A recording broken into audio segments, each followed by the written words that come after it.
Hello, everybody, and welcome to Macro Pro and Friends webinar series. I am joined by Shawn Deane, and we're going to talk to Shawn in just a moment. But just to finish my introduction of myself, I'm Diane Cohen with Macro Pro. I'm Vice President of Education and Client Services. We are proud to be able to provide the summer school series of classes for you and have such dynamic and great speakers like Shawn. Hi, Shawn. How are you doing? Doing very well, Diane. Thanks so much for having me today on the Macro Pro and Friends Summer School Series. Oh, you're welcome. You got to be really careful because this little guy just walked in the room. He might steal the show. His name Oh, is Gizmo, and he's just sitting right now, so maybe he won't steal the show from us today. So, Shawn, where do you live? You're not in California. Where do you live?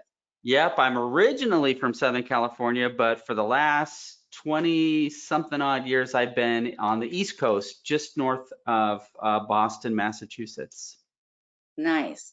Now, I like to point that out because our last speaker was from Arizona, and now you're from Boston. It just shows that, at MacroPro, we try very, very hard to provide guest speakers. We look high and low from state to state to get you the most outstanding topical speakers as possible. So if you do not live in California, or maybe if you do, tell us what city you are listening from and put that inside of the question box. We'd love to see where you guys are listening from. It gives us the idea of our audience. And while you're doing that, Woodland Davis, I see that coming in right there. All right, so what I want to do then, I'll give you a little bit of housekeeping. First of all, this is worth one California CEU. You will receive that within 1 hour, but you must be logged on to the GoToWebinar links. So if you have a link, make sure that you went onto it. If you borrow somebody else's link, the certificate's going to show up in their name and their name only. There's no way for GoToWebinar to track your time and attendance if you use somebody else's link. If you have problems downloading them, please check with your IT department. It's usually just the firewall. But if not, give me a call and I can help you within 30 days of this broadcast. And then there are handouts that you can download from Shawn. He did a beautiful job with those as always. And if you have questions, please make sure you put them in the chat box or in the question box. And if we get a chance, we are going to read those. If not, I'll get them to Shawn so that he can answer your questions directly. Now, I just want to share some of the places, Shawn, with you that people are listening. Arizona, San Francisco, Burlingame, Sacramento, Long Beach, Gilbert, Arizona, Granite Bay, Davis, Lincoln, Rockland. So most of the places are in California. Yeah. All right, well, it's not too late to put it in there. I am going to turn this over right now to Shawn. So Shawn, the floor is yours. Very cool. Thank you so much, Diane. And it's great to have folks from California. As I think I mentioned, I'm originally a Southern California native. I know you all are going through a little bit of a heat wave, so hopefully you're cooling down and you can join us in an air-conditioned location to enjoy this webinar. Again, thanks so much to Diane and to Macro Pro. I think they put on such a wonderful webinar series with a ton of diverse topics and speakers, and it's always a great privilege for me to speak at these. I'm going to be talking with you all today about a change that's coming up, a change that's going to be coming up in April of 2025, and it has to do with Medicare set-aside, your favorite topic here. And a lot of the topic has been of the Section 111 reporting change with this has been really focused on, okay, what do we have to do to get ready? And while I think that's terribly important, I also think it's important to dive in kind of the why and behind the scenes and what this means from a compliance perspective. So I'm going to be hitting on that with this educational webinar today for you, and I really hope you enjoy it. My contact information is here. If you ever want to reach out, if you have questions, if I wasn't able to get to your question on this webinar, please feel free to take that down, my email, my phone number there, and our website. So I'm going to hit on the proverbial sort of Medicare background that we have to go over, tell you about what Medicare coverage is. We'll hit on Medicare secondary payer, and then I'm really going to focus on specifically under Medicare secondary payer, MSAs and Section 111 reporting, because that's what we're going to be talking about and sort of where those two compliance points are going to be intersecting.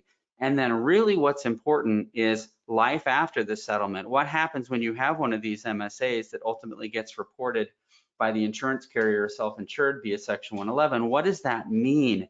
And the importance of Medicare set-aside administration, really that whole section of a claim that happens well after it settles that a lot of folks don't have insight in. My background, I originally started out on the on insurance defense side, did Medicare set-asides and conditional payments in Section 111, and moved over, and I was with a national firm that does professional administration, and I saw the huge benefit to individuals of a professional administrator. And I think this upcoming change with Section 111 reporting is really going to put a focus on the importance of professional administration. And so I have firsthand knowledge of seeing the huge benefits of it, and I'll talk a little bit about some of my experiences as we go through this. But before we can get going, I know some folks are not as experienced with Medicare, so I want to just sort of take a step back and hit this from a high level. So folks who don't have a grounding in Medicare secondary payer aren't like, gosh, what are you talking about with Section 111 reporting? Sounds like you're speaking language I'm not familiar with. So with the Social Security amendments way back in 1965, there was a creation of Medicare. And with that came a federal healthcare system with two centralized parts, Part A and Part B. Part A is hospital insurance, so that's when you get admitted to a facility, and Part B is outpatient medical services, so like when you go see a doctor. Those are the two parts. I'm going to talk about C and D in a second here, but by and large, when we're discussing Medicare set-asides here, we're going to be talking about Part A and Part B coverage within those MSAs, and especially coordination of benefits post-settlement. So how do you become entitled or eligible to Medicare? Well, based upon your birth date, and most beneficiaries in the United States are entitled to Medicare because they've hit 65 years of age or they're older, 88% of those. However, within the realm of workers' compensation, where we're all practicing in, a lot of folks are entitled to Medicare because of a disability. They were hurt on the job. They exhausted their benefits and they had to get on SSDI. And after 24 months of SSDI enrollment, they're going to be entitled to disability. There's a couple other ways too. They could have end-stage renal disease and undergo dialysis, or they could have ALS or Lou Gehrig's disease. But smaller portion of those folks are entitled to disability, but within our workers' compensation world, we're going to see a lot of folks under 65, but on SSDI and entitled to Medicare. So Part A hospital, Part B outpatient. What is Part C and D with respect to the Medicare alphabet soup? Well, Part C is a newer kid on the block, and it came around in 1997. And by legislation, it allowed for private companies to effectively administer Medicare benefits on behalf of an individual who was otherwise eligible for Part A and Part B. They could opt out and go with a company like Humana, United Healthcare, Blue Cross Blue Shield, Aetna, or Kaiser out west, where many of you folks on this webinar are on today. And they effectively forego their red, white, and blue card and get a commercial insurance where their benefits are administered. And it includes everything that you would get under Part A and Part B, but the reason why folks will pay a higher premium to go with these plans is because they get additional things. And when you're older, you need things like hearing and vision and dental, and under Part B, Medicare doesn't cover those things. So there's tons of different plans out there, over 8,000 different variations of these plans in the country, but they're consolidated primarily under those 5 that I initiated. And I want to let you know, because there is a difference between the two. We'll do a webinar someday, a Macro Pro and Friends webinar on conditional payment recovery, and we'll talk about the private cause of action and all that good stuff, or bad stuff, depending on how you look at it. But just kind of keep that in the back of your mind. And then Part D has to do with prescription drug coverage. It's the newest kid on the block to Medicare, 2003, and that has to do with prescription drugs. And typically, with a Part C plan, you have Part D prescription drug coverage included, or if you're just a Part A beneficiary, you can also get an add-on Part D plan. Like with Part C, Part D is also administered by private companies. And of note, in a Medicare set-aside, you will see the requirement to allocate for Part D prescription drugs as well. So what are the takeaways here? Couple things. Out in California, you have Medi-Cal. Each state has their own version of Medicaid. Or the state I'm in, we call it Mass Health. It's referred to by a different nomenclature depending on the jurisdiction. Sometimes it's just referred to as Medicaid. But that is, those are needs-based benefits that are administered 100% at the state level. So just, I guess what I'm saying is don't confuse or conflate Medicare for Medicaid. We're talking Medicare here. Should be noted too that Part C Medicare Advantage plans have effectively eclipsed Part A and Part B traditional Medicare. So be careful out there when you're a practitioner or you're handling a claim and they say, no, I'm not entitled to Medicare. I have Humana or United Healthcare. They very well may have a Medicare Advantage plan. And lastly, don't assume that just because someone is under the age of 65 that they're not entitled to Medicare. If you're in the workers' compensation realm, someone could be disabled, not be able to work, and have applied for SSDI and have had the requisite amount of Social Security disability, which is 24 months, and they could be entitled to Medicare. All these stats that I pulled about eligibility and enrollment come from the Kaiser Family Foundation. You can look at that link down below if you'd like to. So with that out of the way, we're going to jump from Medicare eligibility to what Medicare secondary payer is. So Medicare, as I indicated, was created as a matter of a piece of legislation back in 1965. So from 1965 to 1980, when the Medicare secondary payer statute was enacted, what happened? Well, a few things. People started living longer, or were continuing to live longer rather, with the advent of better medical science, which is a great thing. And it was also noticed that the Medicare Trust Fund was slowly being eroded, and there was concern that Medicare wouldn't be around to pay for future generations' Medicare coverage. So there was, excuse me, a study done by the Office of the Inspector General that found there were widespread instances where Medicare was paying for healthcare expenses in a bodily injury claim that should have been the responsibility for an underlying primary payer, which was an insurance carrier or self-insured.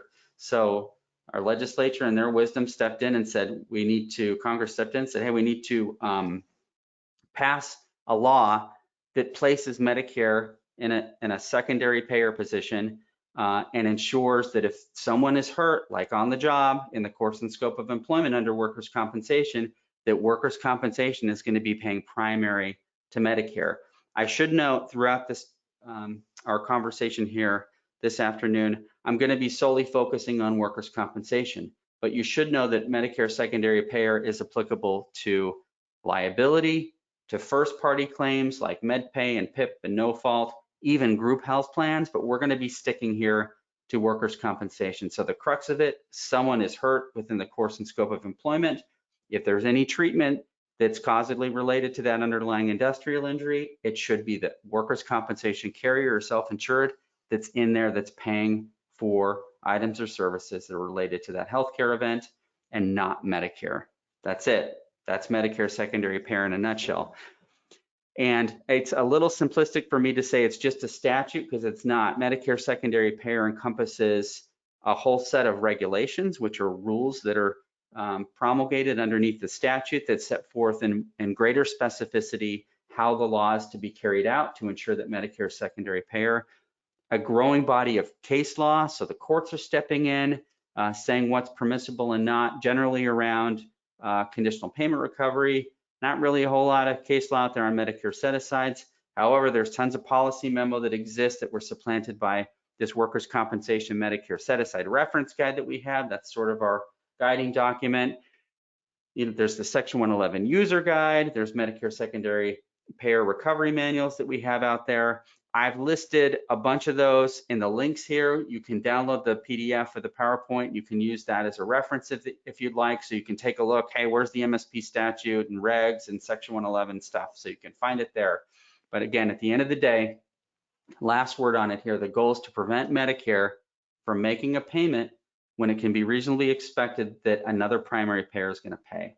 Okay, and the goal here is to protect the eroding Medicare trust, which is expected to be depleted by 2031. So it's there to really be there for taxpayers, so we're not footing the bill for healthcare treatment that should be the responsibility of an underlying insurance carrier. Okay, so we're leaving Medicare secondary payer. And I'm not going to talk about conditional payments. There's really three components to Medicare secondary payer, sort of those three buckets of MSP, and their conditional payments, Medicare set-asides, and Section 111. Our focus here is going to be on these changes around mandating Section 111 reporting in settlements involving Medicare set-asides. So our focus is going to be on MSAs and Section 111. So keep conditional payments in the background here. So MSA refresher for folks who don't know. I talked about the fact that there's rules underneath the Medicare secondary payer statute, where there's one rule in particular found at 42 Code of Federal Regs 41146 that basically says this: hey, if there's an accepted workers' compensation claim and the applicant is paid out in a lump sum settlement like a CNR out in California that relieves the carrier of any responsibility for ongoing payments and effectively buys out their future medical expenses, that Medicare is not going to step in after the settlement and pay for anything until that individual spends down their settlement on Medicare covered meds. And some folks took a look at that regulation that's been around since I think 1989 it was promulgated. In the late 90s, folks started looking at that reg and said, I think there's something there. Instead of requiring a spend down, what if the parties to the settlement make a determination of what this injured individual is going to need for the rest of their life with respect to Medicare covered medical expenses associated with the underlying industrial injury, and we set those aside, and they use that pot of money after the settlement to pay for Medicare covered meds. So there won't be a cost shift over to the Medicare trust fund. And parties started doing that as a matter of practice. And this has been going on for a long time. It was codified in a memoranda called the Patel Memo that was issued in 2001. And there were numerous memos that came after that. Finally, all these memos were consolidated and supplanted and replaced by the Workers' Compensation Medicare Set-Aside Reference Guide, which is on, I believe, version 4.0 right now. The link is on that initial MSP slide, and you can find it there. But effectively, an MSA, as the second bullet point indicates, allocates anticipated post-settlement healthcare needs that this injured person is going to need for the rest of their life, including prescription drug expenses that would otherwise be covered by Medicare. So it's all the stuff that they would need that would otherwise be covered under workers' comp that's covered by Medicare. Again, the purpose is to prevent taxpayers from effectively paying for Medicare coverage that this person needed that should have been paid under comp.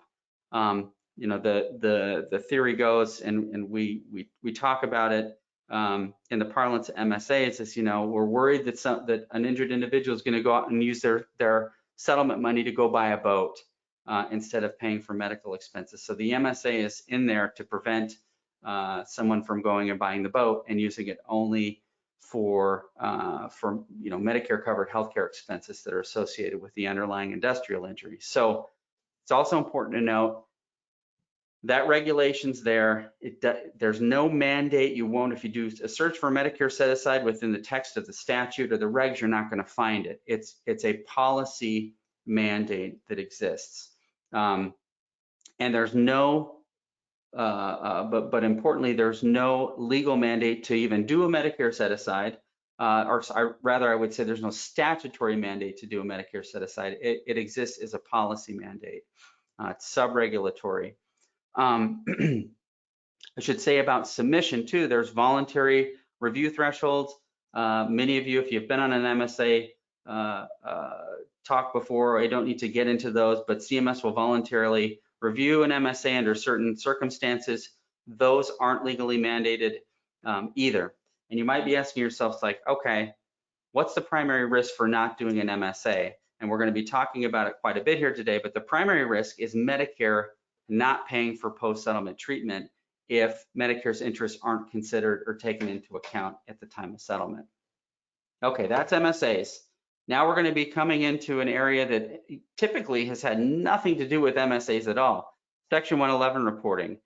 This was a statutory amendment back in 2007 with the Medicare-Medicaid S-CHIP Extension Act, and it required insurance carriers and self-insureds, who we refer to as responsible reporting entities, or RREs, to send over data to Medicare involving certain types of claims for Medicare beneficiaries. Has really nothing to do with Medicare set-asides. It's just to alert Medicare to Medicare beneficiaries who have a workers' compensation claim. And I'm simplifying it a little bit, but what does it do? The basis for it, it allows Medicare to ingest this data and to coordinate benefits. So it allows Medicare to determine when they should be paying or not paying when there is an insurance carrier or self-insured involved. And specifically, as we've seen the advent of Section 111 evolve throughout the years, we've seen it creep into conditional payment recovery, where it's really the primary driver of recovery in the instance of assumption of ongoing responsibility for medicals with the commercial repayment center that I'll talk about, and with the benefits coordination and recovery centers. It hasn't really had anything to do with Medicare set-asides at all until now, and this is the basis for our discussion today. It should be noted too, it's the only compliance point where there's the possibility of a civil money penalty being levied associated with failure to comply with this obligation too. So I realize I hit it at such a high level. I need to drill down a little bit to tell you about some of the mechanics, because I think it's important to understand Section 111 if you're going to be diving into how it affects reporting in Medicare set-asides. So the first thing that Section 111 does is it allows responsible reporting entities to query an individual to determine if they're even entitled to Medicare. Because if you don't have a Medicare beneficiary, you're not going to be reporting under Section 111. So the query process allows you to go, okay, I'm dealing with a Medicare beneficiary, great. In the workers' compensation realm, in an accepted claim where there's an assumption of ongoing responsibility for medicals, or ORM, that gets reported over to Medicare. Why? Because Medicare, as I said, doesn't want to be paying when there's a responsible comp carrier or self-insured out there to pay. It also allows Medicare, through a contractor called the Commercial Repayment Center, to seek recovery if they did happen to pay. And then lastly, when there's a settlement, when there's a CNR, that's reported over to Medicare, and it's referred to as a total payment obligation to claimant, and it alerts Medicare when there's a full and final settlement. Okay, we're all done here. Let's try to pick up any conditional payments we potentially missed, and the case is closed. So what's the big deal here? Why am I talking about this stuff? Why did I spend time creating a PowerPoint to talk to you about Section 111 reporting and MSAs? Because back in November last year, CMS said, hey, in 2025, we're moving towards requiring submission via Section 111 in workers' compensation settlements that involved MSAs. So when there's a TPOC, a total payment obligation to claimant in a work comp, you'd have a CNR out in California with a Medicare beneficiary that you had an MSA. As of April 4th, 2025, that date may change. We're not sure. CMS will keep us apprised to any changes on the timeline. Your responsible reporting entities are going to have to report this. Importantly, too, submission of this data via Section 111 is going to be applicable regardless of whether or not there was a voluntarily submitted workers' comp Medicare set-aside, or if it met review thresholds for the Workers' Compensation Review Center and the parties decided we're just not going to submit it, or we have an internal policy, or the parties determined between themselves that we're not going to submit it. Those cases, even though the claim met review thresholds and the parties didn't submit it, need to get submitted as well. So any settlement that involved an MSA with a Medicare beneficiary has to go over, okay? And I'm going to talk about on this slide what's also not applicable to, because I think it's almost as equally important. So what's CMS want in the Section 111 data? And I put a link here that you can click on to find the whole list, because just is for ease of your eyes, I don't want to just fill up a slide with a bunch of data, because that's not what I'm here to talk about. There's been plenty of articles written on what the claim input file is going to look like. They want to know what the MSA amount is. They want to know how long the MSA is going to be covered for. They want to know if it's lump sum or annuity. So is it going to be funded upfront, or hopefully it's annuitized? The initial deposit amount. If there's a professional administrator involved, they want to know their employee identification number. Again, you can click on that PDF on this slide 11 and find the whole link. Here's what's really important, and where there's been a little confusion, I've been asked questions about it. This is only applicable to the workers' compensation insurance type. This has nothing to do with liability. This has nothing to do with no fault. This has nothing to do if you happen to hop on this webinar by accident and you're in group health, has nothing to do with group health. It only is applicable to workers' compensation claims that involve settlements with Medicare beneficiaries that included a Medicare set aside.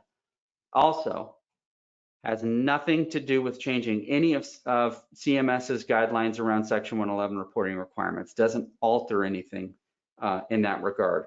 Although I will make a caveat here, if parties fail to report a Medicare set aside where one should have been reported, that could cause a delay in the record being accepted and have downstream effects as resulting in a potential civil money penalty, not for failure to do an MSA, for failure to report timely.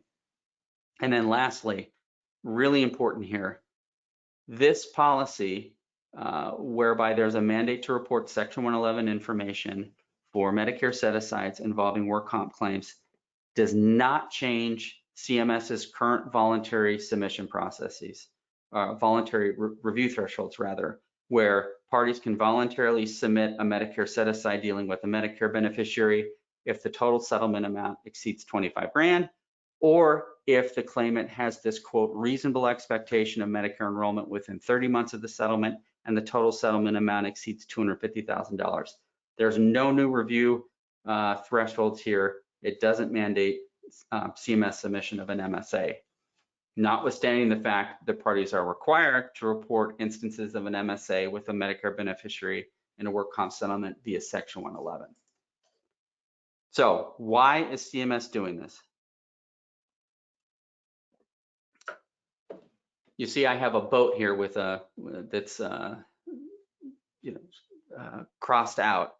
It's to prevent and likely dissuade individuals from misspending or misappropriating their Medicare set-aside funds. Or, I mean, you could go even further and to ensure that people are going to be doing Medicare set-asides in the instance where there's a Medicare beneficiary and parties are potentially not taking Medicare's interest into consideration. But really the biggest here has to do with ensuring visibility by Medicare post-settlement to prevent Medicare from paying for healthcare expenses that should have been covered by the MSA. Full stop. They're going to allow and give Medicare an unprecedented level of visibility and oversight around post-settlement coordination of benefits of MSAs that they never had before. And Section 111 is the vehicle by which they can have this data because parties are going to be mandated to ship it off via Section 111. I didn't mean to do that boat pun. But anyways, there it was. And so what will happen is Medicare is going to be able to deny or to prevent payment for medical services related to the underlying industrial injury that should have been paid out of the MSA. And if the injured individual goes ahead and buys that boat, Medicare is going to ensure that they don't pay until that amount equals the total amount of the MSA or potentially the total amount of the settlement. Okay. So that's why they're doing it. Let's go to the how. How will this even be accomplished? So CMS, this is in their own words, indicates the following MSA information via Section 111, reporting of the MSA information via Section 111, a W code, or W record rather, will be posted to the common working file, preventing payment of medical services related to injuries described by the diagnostic codes. Okay, what does that even mean? We're gonna spend some time breaking this down. So, okay, an MSA W code is going to be posted to the common working file, and that's going to prevent payments. Okay, here's how it's going to work. First, let me go to the bottom right of the screen and explain what a common working file is. So a common working file, I'll refer to it as a CWF, as CMS does, is a system of record that's utilized by Medicare and all the Medicare contractors, is sort of a single data source where Medicare and their contractors can determine eligibility and coordinate benefits. Every single Medicare beneficiary has a common working file, CWF, and in the instance of a Medicare workers' compensation Medicare set aside, a W code gets posted to it when an MSA exists. Okay, got it. Now, there's entities called Medicare Administrative Contractors, and in Part A and Part B Medicare, there are these private healthcare insurers out there, and depending on the geographic area of the jurisdiction, they get assigned a MAC, and these MACs will process bills for Part A and Part B medical claims, or certain DME for Part A and Part B Medicare benefits.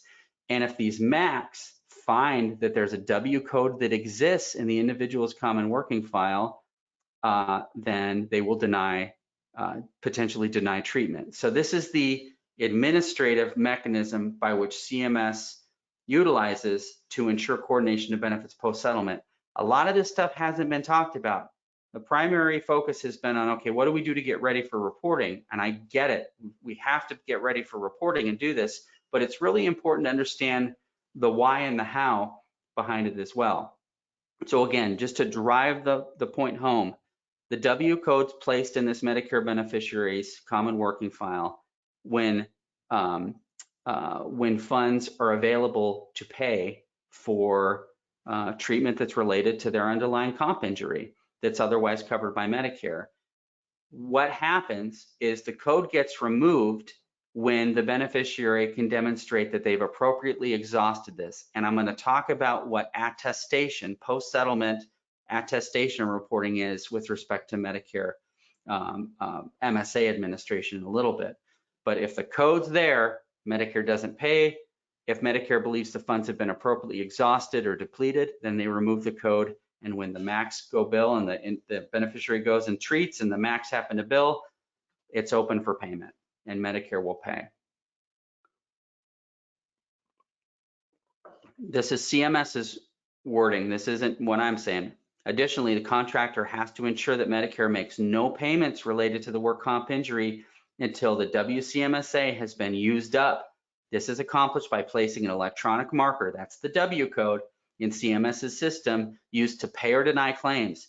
That marker is removed once the beneficiary can demonstrate the appropriate exhaustion. That comes right from the WCMSA reference guide at section 18. So this is here. It's not something that people really know about or think about because so much attention is paid during the pendency of the claim, rightfully so, and for the preparation of the settlement and getting the MSA in place. But I think it's really critical for you folks to know how this stuff works and operates post-settlement. What's really interesting here too, if you look on the right-hand side of the screen, this capability has existed for some time now. So since October of 2009, CMS has had this unique W marker that they've been able to code to a beneficiary's common working file in order to prevent Medicare from paying for future medical expenses. And they do this. Medicare has been denying claims where they believe MSA funds exist, and either they have not gotten attestation information or they believe that maybe they haven't sent in the requisite reporting to Medicare, and Medicare believes funds are available, and beneficiaries will get their medical benefits denied. So this is an administrative and technical process that CMS had going for a very long time. It's just going to be expanded by the amount of claims that are going to be reported via Section 111, because CMS has indicated they're going to be using that W code from the data that they get from Section 111 reporting of MSAs and workers' compensation settlements. So here's where we get to attestation, CMS's own words. The MSA administrator must send annual attestations summarizing the account transactions to the contractor, that's the BCRC. The contractor is then responsible for verifying the funds from the MSA were spent on medical services, for Medicare covered services, or to pay the tax for interest income from the account. In summary, the contractor, the Benefits Coordination Recovery Center, BCRC, the entity that's responsible for oversight of the Section 111 program and conditional payments for TPOC claims, needs to utilize this attestation for monitoring the underlying case. And that's what's going to happen with this Section 111 data. Okay.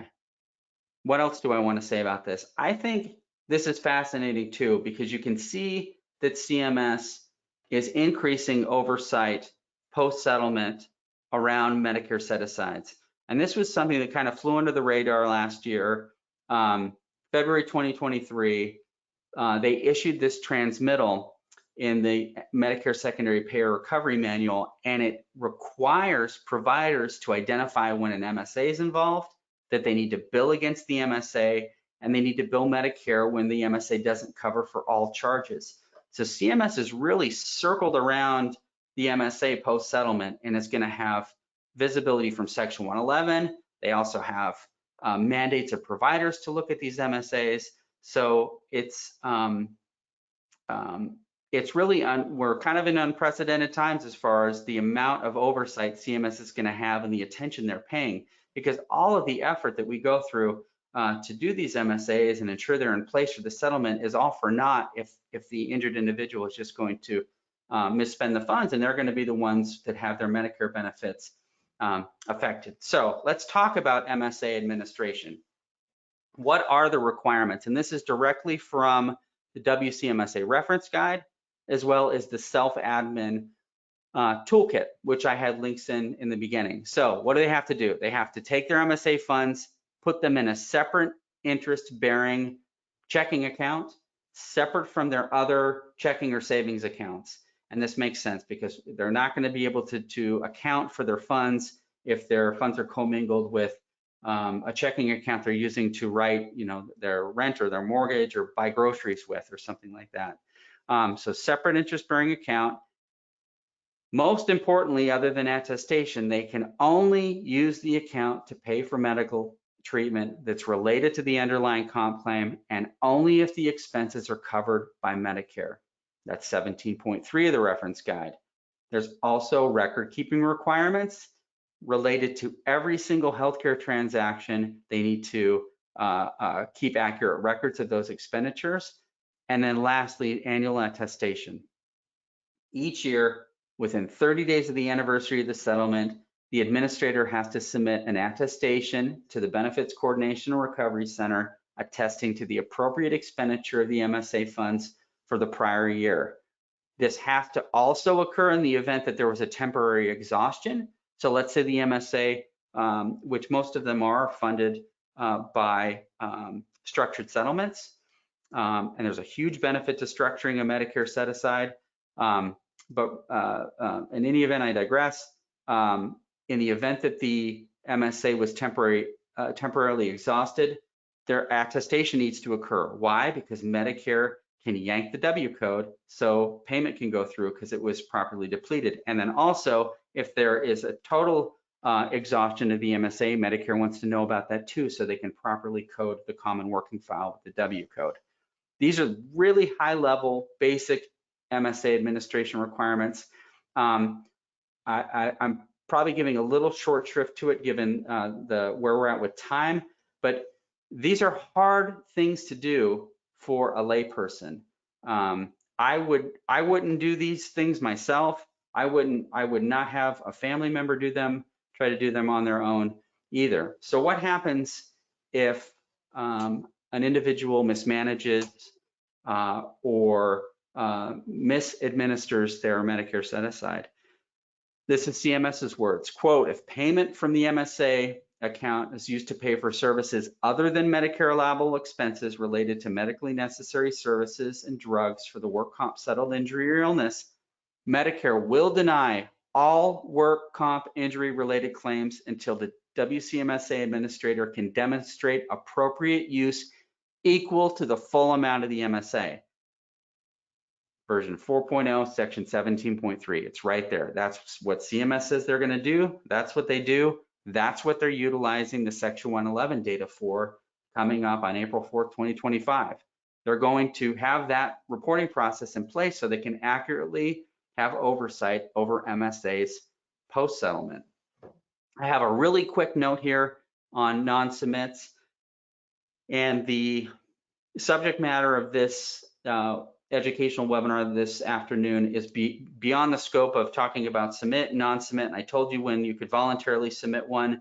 CMS came out with a while back this section 4.3 in the reference guide around their policy, and I think there could be a potential for additional oversight given the fact, and maybe enforcement given the fact that CMS is requiring section 111 submission of MSA information on claims that where MSAs were not submitted. So CMS is going to have visibility of the entire world of MSAs, regardless if it was submit or non-submit. But I'd encourage you to take a look at section 4.3 in relationship to this new section 111 reporting guidelines and see if you can find a link there at all. Okay, so reducing risk and exposure, what can you do? Proper administration prevents all pre-settlement compliance efforts from being wasted. I mean, you can have the most accurate Medicare set aside in the world down to the last penny on the last day of the life expectancy of the injured individual for 20 or 30 years. But if on day one, they go out and buy the boat or the hot tub or the vacation, all those efforts, all those pre-settlement effort, compliance efforts really were for naught. You know, it's a difficult thing for parties when they're really looking for finality here in a settlement. I mean, that's the goal behind settling a claim, is to, when you settle a claim, you're looking to put it to bed. And misadministration or mismanagement of these funds by an injured individual takes away that finality, because they're going to be, the second they get their Medicare benefits denied, they're going to be calling their attorney might be calling the defense attorney is going to be calling up the adjuster, and you don't want to get that call. Proper administration ensures proper coordination of benefits post-settlement.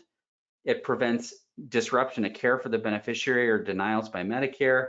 It prevents all the parties from being sort of drugged back into a dispute or a controversy, and it reduces the underlying risk and exposure the parties had to that settlement in the first place when things are done right post-settlement. So what are the realities here post-settlement? I went through them quickly, but CMS's guidelines are complicated. I would encourage you to take a look at I think it's 31 pages of the self-admin toolkit. Read through it and see if you could do it yourself. And you all are experts in workers' compensation in your own right. And then go through the WCMSA reference guide and look at section 17 and see if, you know, figure it out. Take a look at the data layout for the attestation reporting electronically. These are difficult things for an individual to do. And most likely they're beyond the capabilities or abilities that a claimant would have. Again, I wouldn't do it myself, and I know this stuff. I think too, and what's not talked about often is there's likely a high, not likely, there's a high risk of temptation by the beneficiary to spend down those funds. Getting $70,000 or $100,000 or, you know, $250,000 in an MSA, and you know, thinking, oh gosh, there's not a whole lot of oversight around this. Well, there is going to be now. I mean, all those claims, whether submitted or not, are going to be mandated to be reported via Section 111. CMS is going to know the amount that that MSA was funded at. They're going to know how it was funded. They're going to know when it gets refunded if it's annuitized. CMS is going to know about these cases now. And there is quite a bit of exposure a beneficiary has in the event that they go ahead and spend that money on the proverbial boat. I think too, post-settlement, claimants have been in the throes of the work comp system with all the guardrails and resources that come with it. There's a claims adjuster, maybe a nurse case manager, they got their attorney on the case. There is the comp, it's just, the underlying, the comp board. There's a judge that's approving the settlement. There's all sorts of parties around. There's healthcare mechanisms in place that are assisting the injured individual. When they settle, they're really left out on their own and to their own devices, which risks potentially not being able to comply with underlying CMS guidelines for MSA administration. So where does that leave us?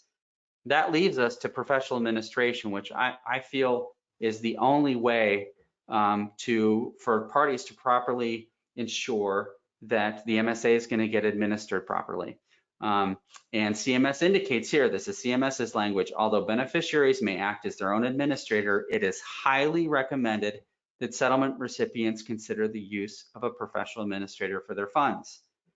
CMS also highly recommends a professional administrator where a claimant's taking a controlled substance that CMS determines are frequently abused drugs. Those are benzodiazepines and opioids. How often are those included in the Part D portion of the allocation in an MSA? So CMS is highly recommending it. I think you should take heed to those words. So what is a professional administrator? It's a third-party company that administers Medicare set-asides. And I think it is an incredible benefit to an injured individual and to the parties of the settlement. So what are some of the benefits? It ensures there's going to be adherence to CMS's administration guidelines, and that the injured individual is not going to have to figure this out on their own. Most importantly, it ensures that the individual is going to have those expenses expended upon only Medicare covered meds that are associated with the underlying comp injury, and that attestation is going to occur. But there's a whole lot of other things that happen too. Professional administrator can help them coordinate with providers. They can obtain savings on cost of prescription drugs and healthcare that they wouldn't otherwise, an individual wouldn't otherwise be able to avail themselves to. And just a resource. They have resources where they could pick up the phone or email, get a hold of someone, and have them help them do this. And the reason why I wanted to do this session is to focus on the injured individual and what they're going to be going through post-settlement after the Section 111 MSA reporting stuff, dust has settled.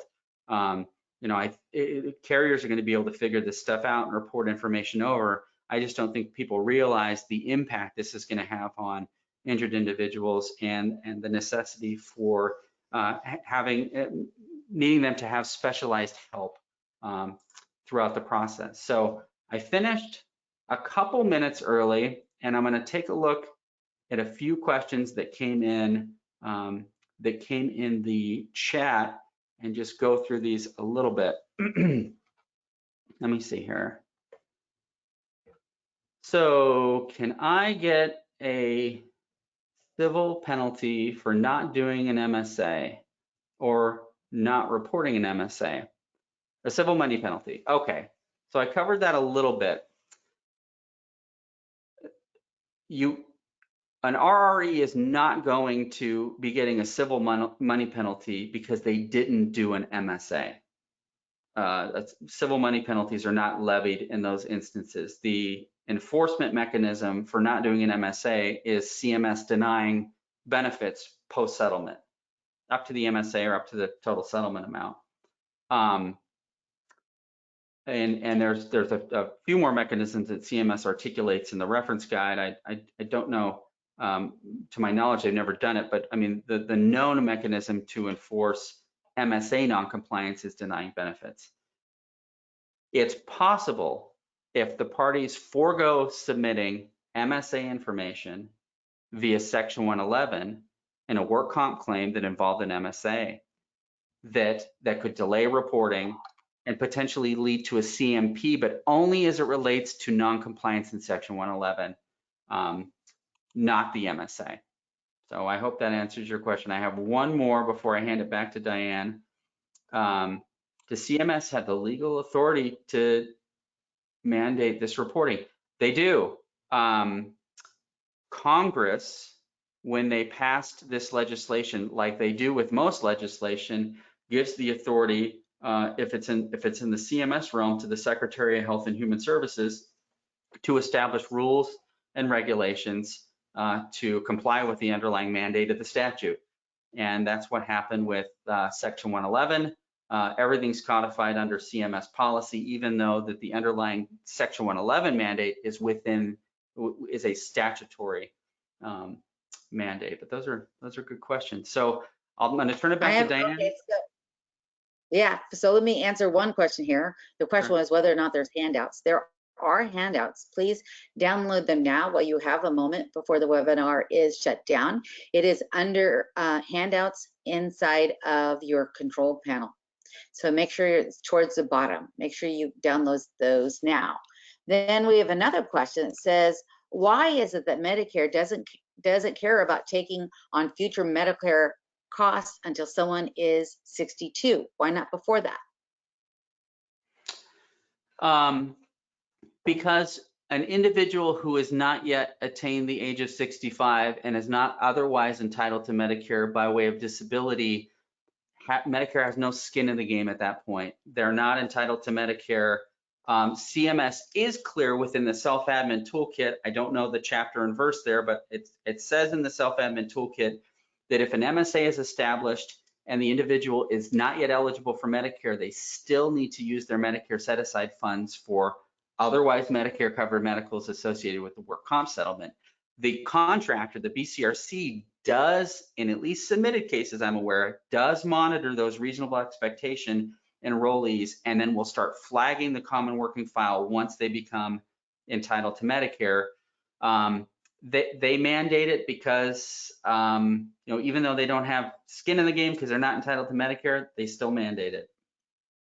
All right, so then they said, what if someone has subsequent injury to the same body part that is covered?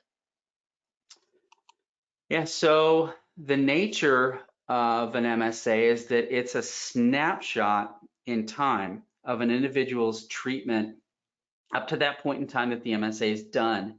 There could be different healing curves, there could be different increased utilization, there could be exacerbation of that pre-existing condition or exacerbation of the underlying injury.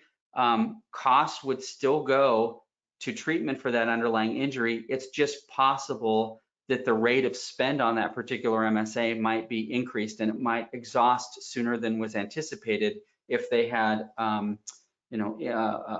more trouble with that particular body part or ailment. All right, it says, could you please discuss the new updated Medicare cost pricing in California as of April 1st?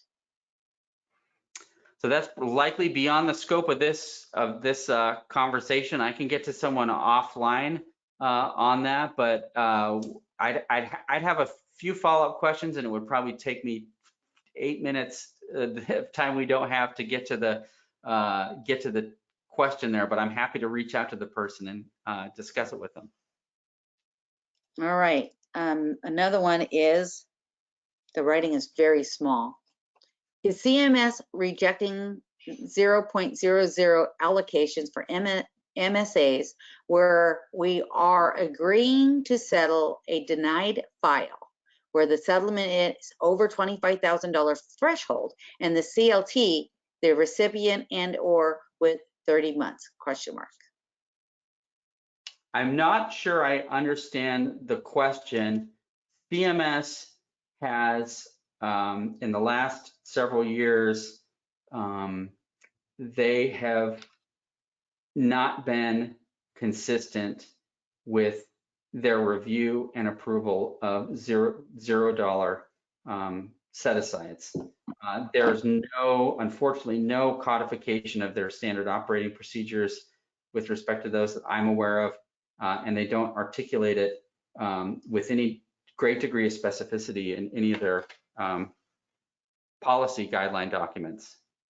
I know there's been a lot of debate around $0 MSAs though.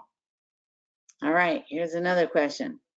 If MSA report with it completed prior to that date, would there need to be an updated MSA report needed? Oh my goodness, it is so little. I'm trying to make sense of this. It says if the MSA report was completed prior to the date, would a updated MSA report be needed? I will be totally honest, I'm not sure I understand the question. Yeah, it doesn't, what date? I think maybe it's prior to their settlement. I'm not sure I get the question. I apologize.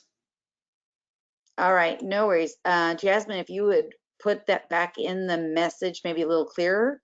Even if we don't get into it right now, I will make sure that Shawn gets the question so he can address that for you. Happy to get back and clarify that one. Okay, so this person's asked me again about the different person, the downloads. So when you look at your control console where it says go to webinar, it says control panel. At the very bottom, you will see where it talks about what the name of the webinar is. Just above that, it says handouts. You just want to click onto that, open it up, and the handout will be right there and you can download it. Oh, there. Okay, great. Looks like she's now found it. So excellent. All right. So I'm just going to give Jasmine a minute to write that question in so we can capture it. So this is the conclusion of this. I'd like to thank you very much, Shawn, for doing our webinar with us today.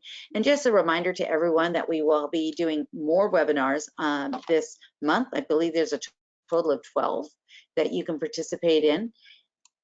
We just got one in the other day that I find fascinating because they picked the same day as an applicant copy service. So on the 25th of June, the applicant defense, I should say the photocopies for applicant attorneys are going to be speaking. The companies are. They're going to talk about, you know, how they work, what they do, why they do, payments, late fees, etc. They're going to just kind of talk about the whole gamut as copy services are seen by applicant copy services. And then following that, we are going to have an attorney that's going to be talking about trying to manage the applicant attorney that orders all those records. So I think it just happened to fall in place that way. So please join us for that. I think it's going to be quite fascinating. All right, everybody, until the next webinar, we will see you next time. Bye-bye now. Thanks so much.